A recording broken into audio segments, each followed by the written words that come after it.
우리 성경에 보면 우리 잠언 1장 7절에 여호와를 경외하는 것이 지혜와 지식의 근본이다 라는 구절이 있습니다. 자, 이 말을 들어보면 이게 굉장히 종교적인 말처럼 들려요. 그래서 기독교인만 이렇게 생각한다라고 오해할 수 있을 것 같습니다. 그런데요, 그건 오해입니다. 실제로 근대 이후의 지혜와 지식은 항상 여호와를 경외하는 것에서 나왔어요. 자, 우리 근대 철학의 기원이 된 철학을 우리 주로 이제 고대 그리스 철학에서 찾죠. 여기에 대해서는 뭐 이견의 여지가 거의 없을 거예요. 고대 그리스의 철학자 하면은 뭐 유명한 사람 많죠. 소크라테스, 아리스토텔레스, 플라톤. 자, 플라톤에 대해서 조금 이야기를 해볼게요. 플라톤이요, 이데아론으로 유명하죠. 이데아론. 이 이데아론이 뭐냐면요, 이 이데아의 개념을 아는 게 중요한데, 이 이데아의 개념은요, 어떤 완벽한 이상, 뭐 이런 의미를 갖고 있어요. 모든 것이 어떤 이데아가 있습니다. 그러니까 현상에 존재하는 것은 이데아하고 연결됐다고 생각하는 거예요. 그 이상, 완벽한 것, 이상적인 것, 그것이 이데아인데, 이거는 어떤 현상에 존재하지 않고 어떤 초월적 세계에만 존재해요. 그렇게 플라톤은 이야기했어요. 현실에서는 존재하지 않습니다. 이데아에 반대되는 걸로 플라톤이 쓴 말이 현상 혹은 현상계, 뭐 이런 말인데, 이 사람이 생각하기에는 현상 있는 모든 것들은 이상과 다른 것이지만, 그러니까 이데아와 다른 것이지만, 즉 이 이데아와 연관된 거예요. 이거를 표상하는 것이라고 흔히 표현합니다. representation이에요.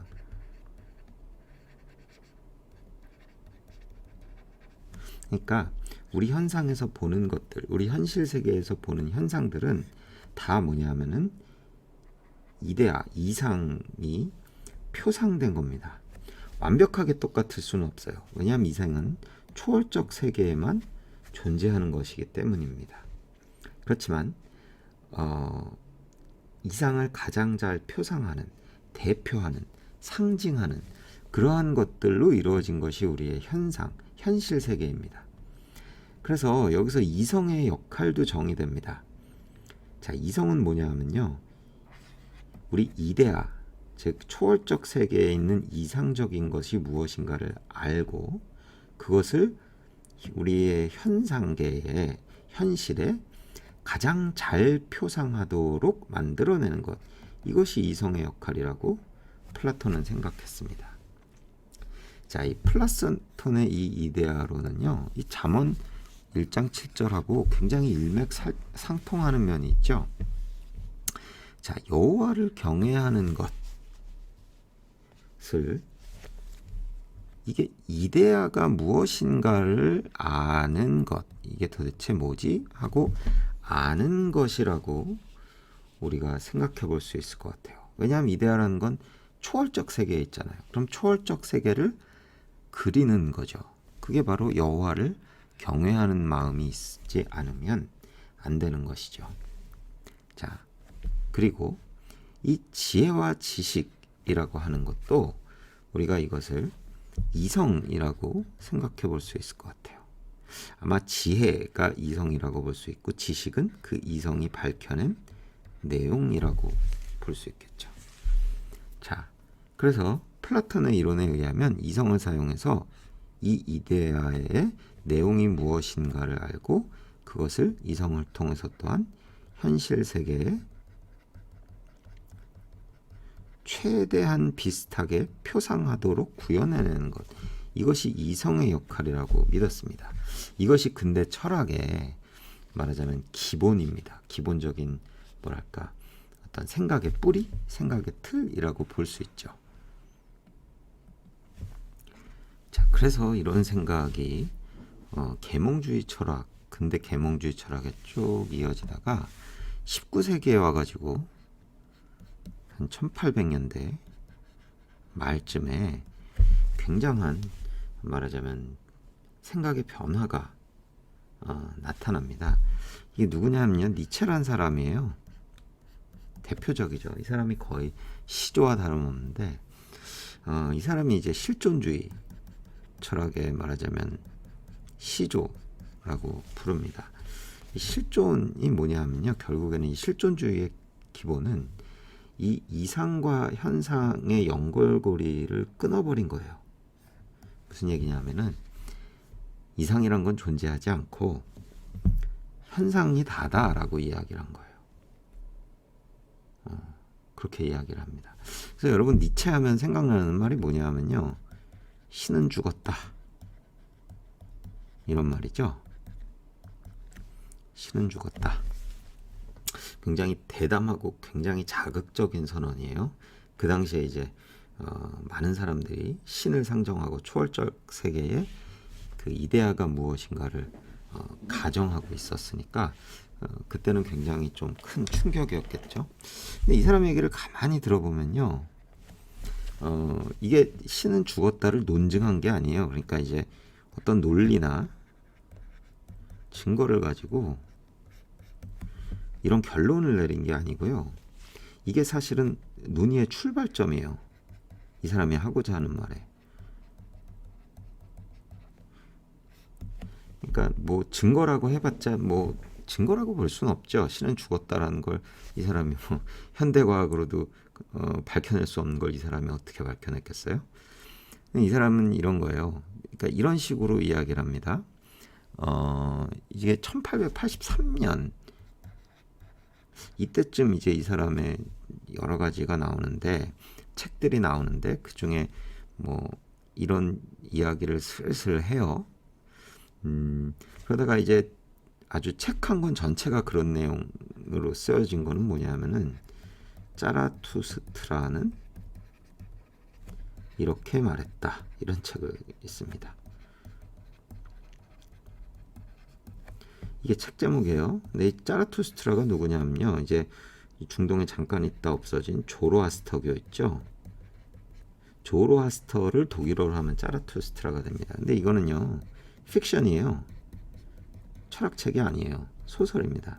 그러니까 어느 날 짜라투스트라는 사람이 산에서 내려와서 마을 사람들한테 야, 신은 죽었으니 네 맘대로 잘 살아봐, 뭐 이런 얘기 하는 거예요. 이제 그 사람들이 마을 사람들한테 설명하는 내용 뭐 이런 걸 담는 거예요. 자, 근데 나는 이걸 읽어보려고 그러다가 굉장히 난해해가지고 포기했어요. 무슨 말인지 모르겠어요. 이게 일단 계몽주의 철학은 그 이전에 니체 이전의 계몽주의 철학은 개념이나 이런 게 어려워서 그렇지 그 어떤 개념을 이해하고 나면, 용어를 이해하고 나면 굉장히 논리가 명쾌하거든요. 근데 이 니체의 철학은 굉장히 난해합니다. 그러니까 뭐 여기 이 논리는 뭐 그거예요. 이 전에 이 소설로 이렇게 이야기한 것도 있고, 요 전부터 조금씩 그런 이야기가 뭐 조금씩 비치는데, 내가 제일 기억나는 건 그런 거예요. 우리가 도덕이라고 하는 거는 약한 자의 어떤 변명이다. 죄책감이라고 하는 것도 네가 약한 자라서 힘이 있는 자가 너를 억압할 때 걔네들한테 분노해야 되는데 너네 자신한테 분노하는 거다. 뭐 이런 식의 말을 해요. 근데 뭐 그게 증거라고 보기는 힘들죠. 신이 죽었다는, 없다는. 그냥 어떤 불평, 넋두리 뭐 이런 걸로 볼 수는 있겠지만, 자, 그런데요, 놀랍게도 이 니체의 철학이 이후 철학에 굉장히 많은 영향을 미칩니다. 왜냐하면 우리가 이상이라고 하는 어떤 초월적 존재, 그죠? 초월적 존재라고 하는 거는 인간의 행동에 대해서 어떤 뭔가 선악 판단을 하는 기준을 제시하는 거거든요. 우리 여러분 뭐 축구 경기 뭐 해봤으면 알겠지만 여러분들이 운동을 할 때 아마추어들이 할 때는 가장 문제가 되는 게 뭐냐면요. 심판을 따로 세울 수가 없어요. 그리고 심판이 별로 믿음직스럽지 않아요. 그러면 예를 들면 축구를 하면 손에 맞았다. 그럼 맞았네 안 맞았니 이러면서 싸우다가 경기가 그냥 끝나버리는 수도 있고요.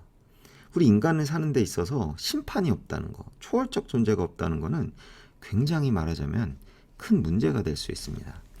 자, 그래서 사람들이요, 이 이후에 바로 얼마 안 있다가 프로이트라는 사람이 나왔어요.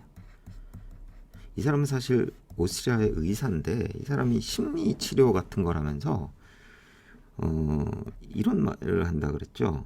성욕을 억제하면 정신병이 걸린다. 이게 과학적으로 검증된 얘기냐? 아니에요. 인간은 무의식에 있는 거는 검증 못한다 그랬죠. 이거는 이 사람이 최면술 뭐 이런 걸 사용해요. 최면술이란 거 여러분 이게 과학이 아니잖아요. 아직도 이 최면술 같은 걸로 심리 치료하는 사람들이 있습니다. 이 프로이트 계열은. 그러니까 이런 말을 해버리니까 이거에 대한 사회적 파급 효과는 엄청났죠. 근데 여러분이 좀 알아야 될 게 하나 있는 게 이 어떤 이상이라고 하는 거, 혹은 초월적 기준이라고 하는 거, 이게 그냥 단지 그냥 우리하고 동떨어진 세대에만 존재하는 게 아니고 성경에 의하면 우리의 마음에 심겨져 있다 그랬어요. 우리 마음 안에 양심의 형태로. 그래서 토마스 아퀴나스 같은 사람은 이거를 자연법이라 그랬거든요. 그래서 이게 누구에게나 다 있다는 얘기예요. 모든 인간에게. 그래서 사람들이 니체 이후에 이렇게 얘기들이 전개되는 걸 보니까 좀 이상해. 왜냐하면 이 마음의 양심의 소리에 귀를 기울여서 가만히 보면 이상하거든요. 그래서 이제 프로이트 계열의 이 사람들이 굉장히 이제 요새 뭐 상담 심리 하는 사람 중에 다 그렇지는 않지만 이 프로이트 계열의 이론으로 훈련받은 사람들은 최면술도 쓰고요. 그리고 이상한 얘기들을 많이 해요. 사람들이 이 사람들을 가지고 뭐라 그랬냐면은 나중에 사이코배블이라고 해요. 배블은 뭐예요? 횡설수설이라는 뜻이죠. 사이코는 뭐냐면 심리학이잖아요. 그러니까 심리학 용어를 사용한 횡설수설이라고 이야기를 합니다. 아무래도 앞뒤가 안 맞거든요.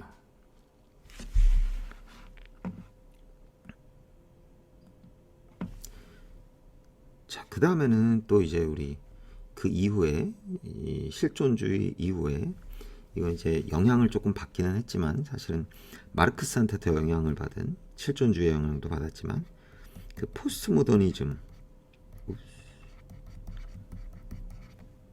이런 철학도 보면요 이거 굉장히 난해합니다. 그 계몽주의 철학만큼 논리가 명쾌하지 않아요. 그리고 이런 것들을 보면 특히 상대주의라는 말 이런 거 있잖아요. 그러면 이 사람이 앞에서 말한 거랑 뒤에서 말한 거랑 좀 틀리다라는 거를 사람들이 조금 생각이 깊은 사람, 스마트한 사람은 금방 알아차리거든요. 네. 그래서 요새는 뭐 필로소베블이란 말도 좀 나오는 것 같아요. 철학 용어를 사용한 횡설수설. 자, 그런데요, 참 우리 조금 슬픈 소식이 있습니다. 자, 이게 뭐 심리학이나 철학에서 끝나면 좋은데 우리 신학에서도 이쪽 계열의 그러니까 니체에서 시작된 이 어떤 큰 흐름에 좀 편승한 신학이 생겨난 것 같아요. 그러니까 뭐 이제 흔히 이제 이 문제는 동성애를 가지고 이야기가 되는데요.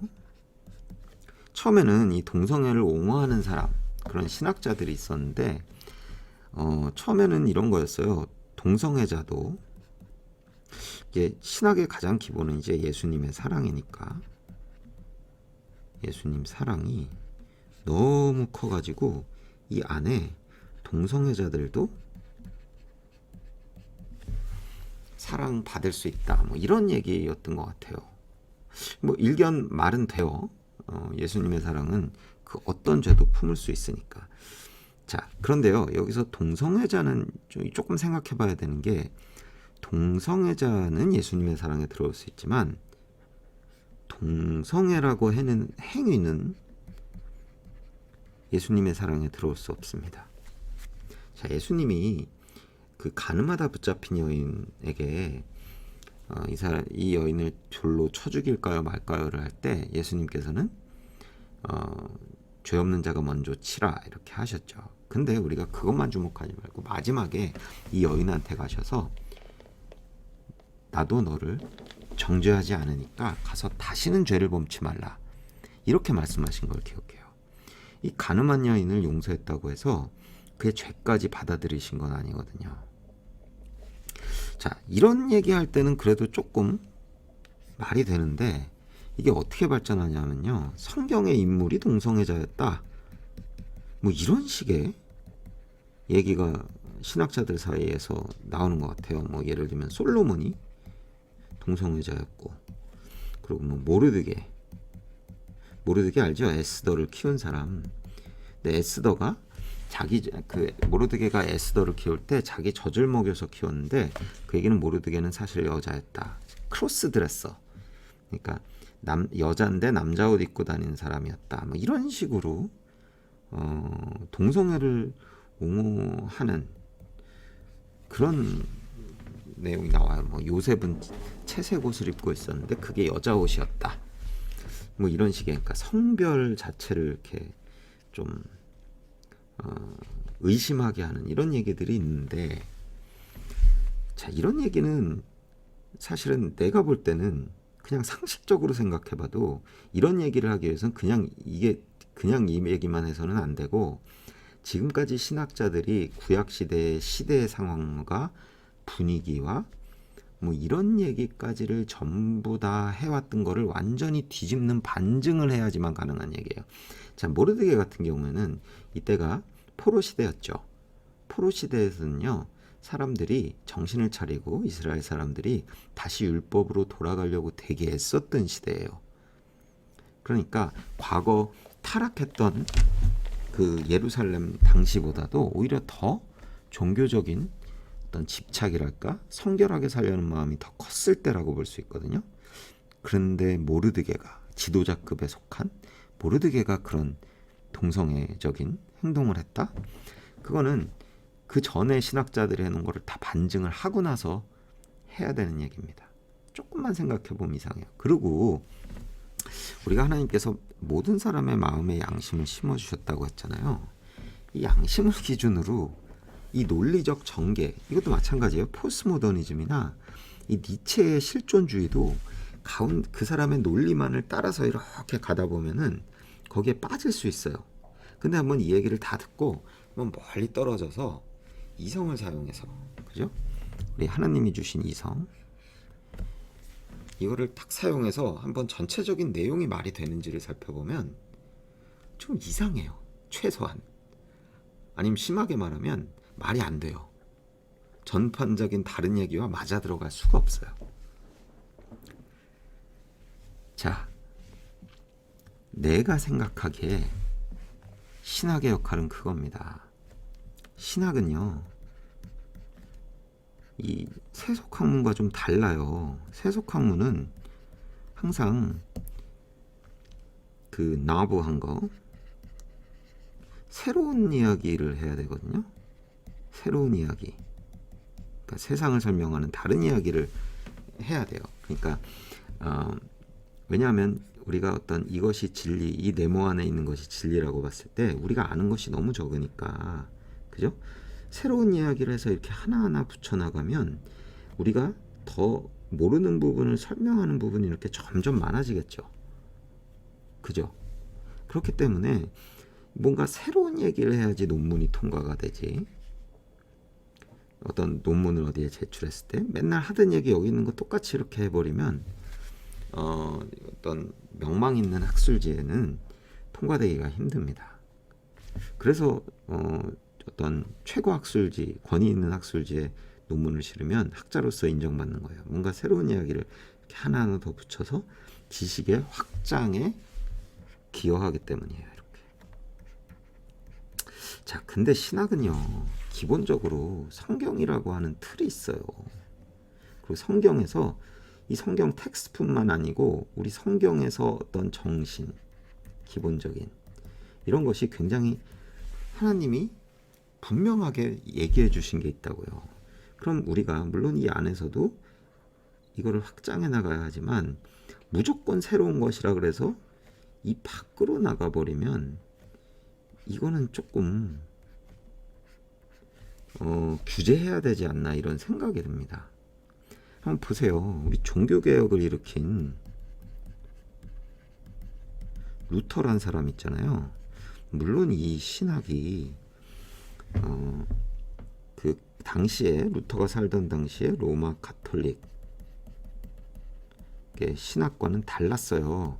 그러면 루터의 철학이라고 하는 거는 이건 완전 새로운 것일까요? 이렇게 이 범위 밖을 벗어나? 아니란 말이에요. 이것은 그러니까 그 아주 초창기 그러니까 뭐 예를 들면 초대교회라고 보기는 좀 힘들지만 초대교회 말이랑 어떤 이 말하자면 가톨릭 교회가 정치적으로 부패하기 전에 직전 뭐 교부 철학 일로 돌아가고자 회귀하고자 하는 거예요. 이게 새로운 아이디어가 아니랐다고요.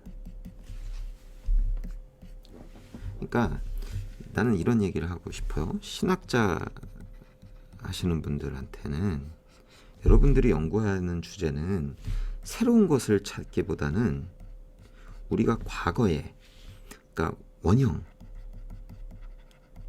뭐 교부 철학을 한 것이 루터라면 이거는 예수님이 하신 당시 그리고 초대교회